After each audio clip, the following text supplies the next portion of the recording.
The room was quiet except for the sound of a spoon hitting an empty plate. Ruth sat on the edge of the bed, staring at it. She had already scraped everything.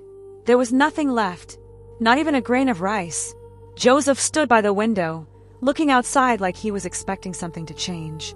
But nothing ever did. The street was the same. People passing, cars moving, life going on. But inside that room, everything had slowed down.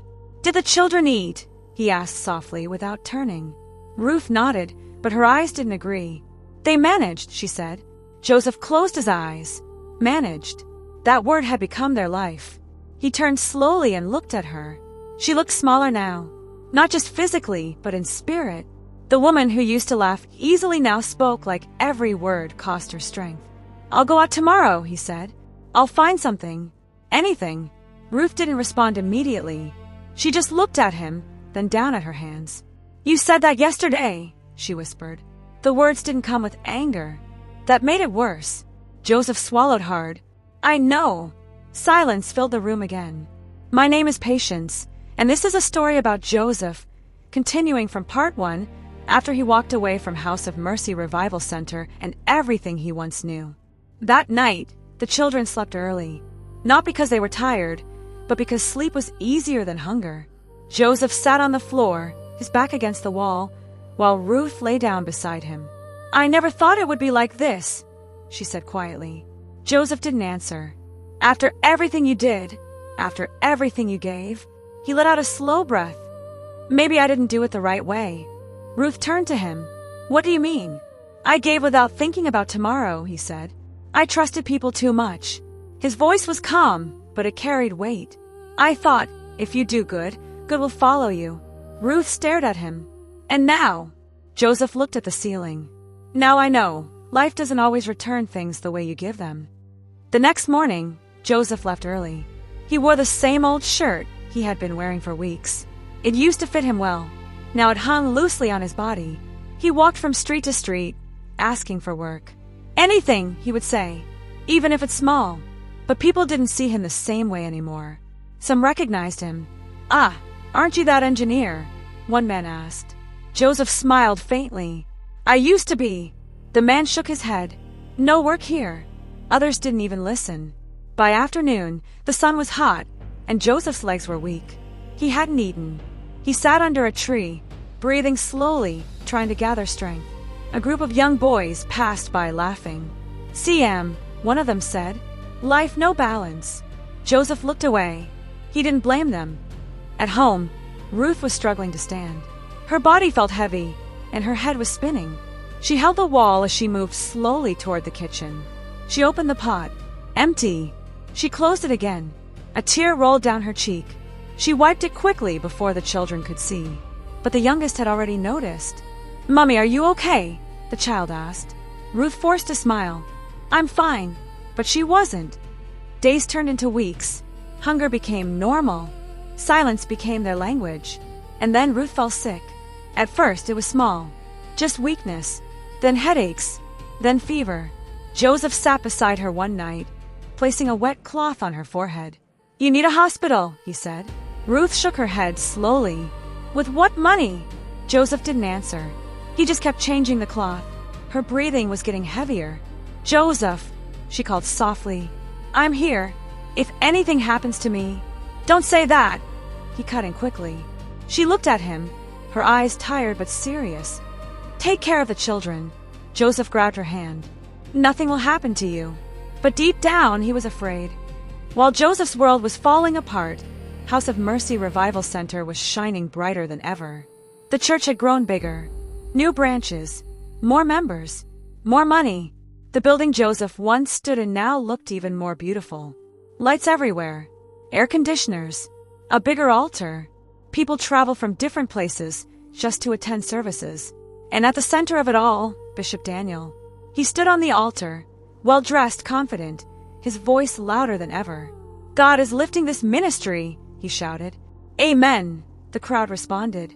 You see, when God is with a man, nothing can stop him. People clapped. Mary stood beside him, smiling proudly.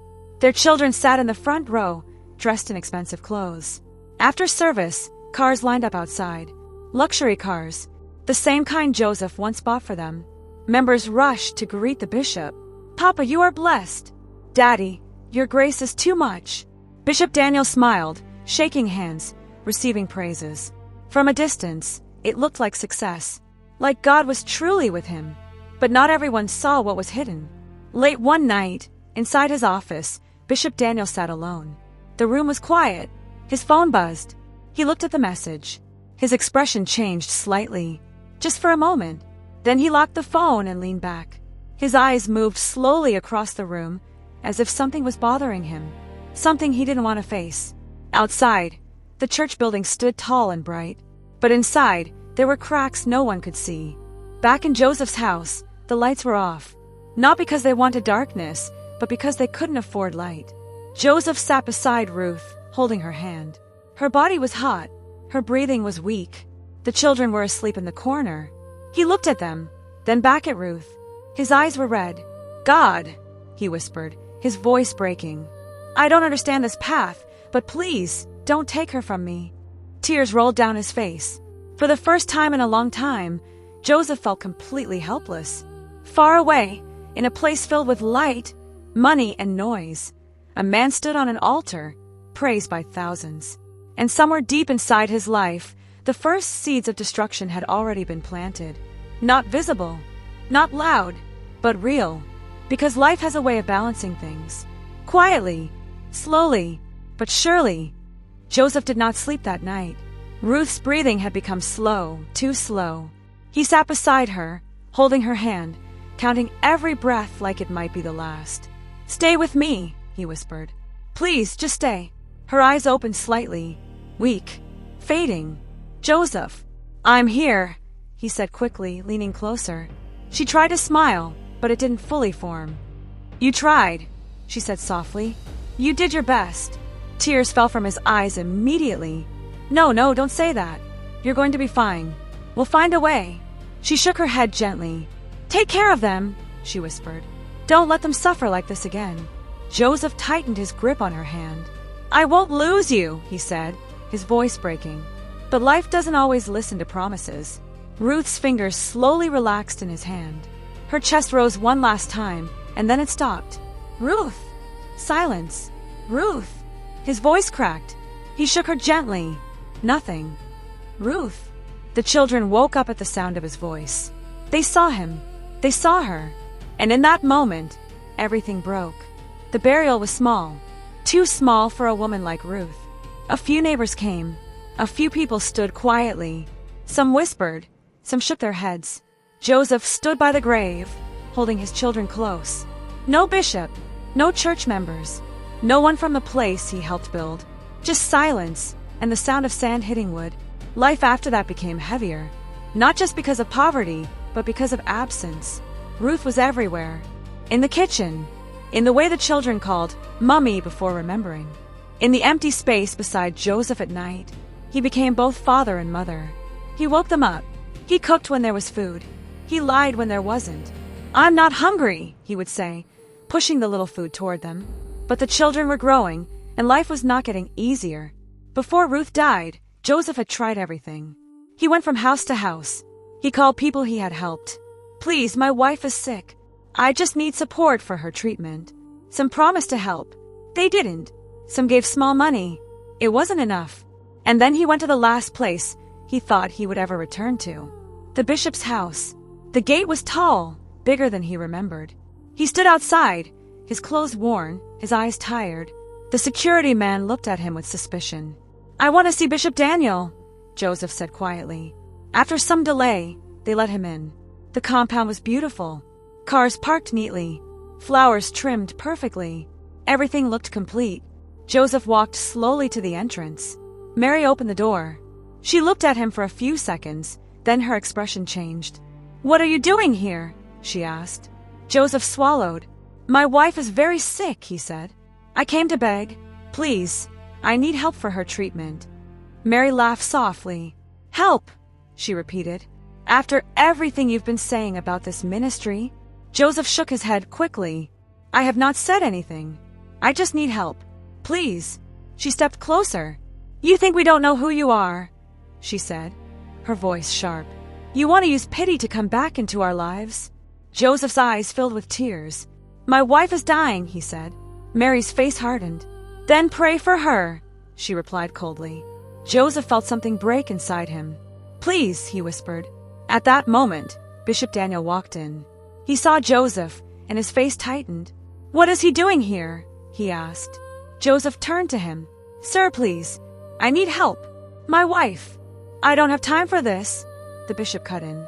Joseph stepped forward. I'm begging you. The room went quiet for a second.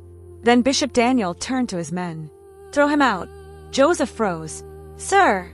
I said throw him out. The men grabbed him. He struggled. Please. She will die. They dragged him outside. The gate closed behind him. Joseph stood there, shaking, empty. And that was the day he lost hope. Years passed. Slowly, painfully, but time kept moving. The children grew. They remembered everything. The hunger, the nights without light, their mother's voice fading, their father trying, and something changed inside them. They became strong, focused, determined. They studied hard. They worked harder. And one by one, life began to turn. The first child got a good job. Then the second followed. Opportunities came. Money came. Not suddenly, but steadily. And they didn't forget. They built their lives, and then they came back for their father. One afternoon, Joseph stood in front of a house. A mansion. Clean. Wide. Beautiful. He looked confused. What is this? He asked. His children smiled. It's yours, Daddy. Joseph shook his head slowly. No. You suffered for us, one of them said. Now it's our turn. Tears filled his eyes. They gave him more than a house. They gave him rest, money, comfort, a new life. But even inside that mansion, there was still an empty space. Ruth. One evening, Joseph sat alone in the living room. The house was quiet. Too quiet. A knock came at the door. He stood up slowly and walked to open it. When he did, he froze. Mary stood there. Not the same Mary. Her face looked tired. Her eyes carried something new. Fear. Behind her stood her children. And no Bishop Daniel. Joseph's expression hardened. What do you want? He asked. Mary's voice trembled. He has been arrested. Joseph didn't respond. He's in prison, she continued. They said cybercrime. Yahoo. They said he was involved, supporting them, using the ministry. Joseph looked at her silently. No one is helping us, she said. Everyone has left. Her voice broke. Our son is also in trouble. They said he might go to prison too. We need a lawyer, we need money. Joseph's eyes didn't change. And you came to me, he asked. Tears fell from her eyes. You are the only one who might help. Joseph laughed softly. A painful sound. The same man you told to pray while his wife was dying, he said. Mary couldn't speak. The same man you threw out like trash. Silence. Joseph stepped back slightly. I have nothing to give you. He began to close the door. Then something stopped him. A memory. A voice. A verse he had heard many years ago. He stood still. Then he spoke slowly. If your enemy is hungry, feed him. If he is thirsty, give him something to drink. Romans 12 verse 20. Joseph closed his eyes. His chest rose and fell deeply. This was not easy. This was not natural. But it was right. He opened the door again. Mary looked up, surprised. I will help, Joseph said quietly. She broke down immediately. Thank you, thank you. Joseph raised his hand slightly.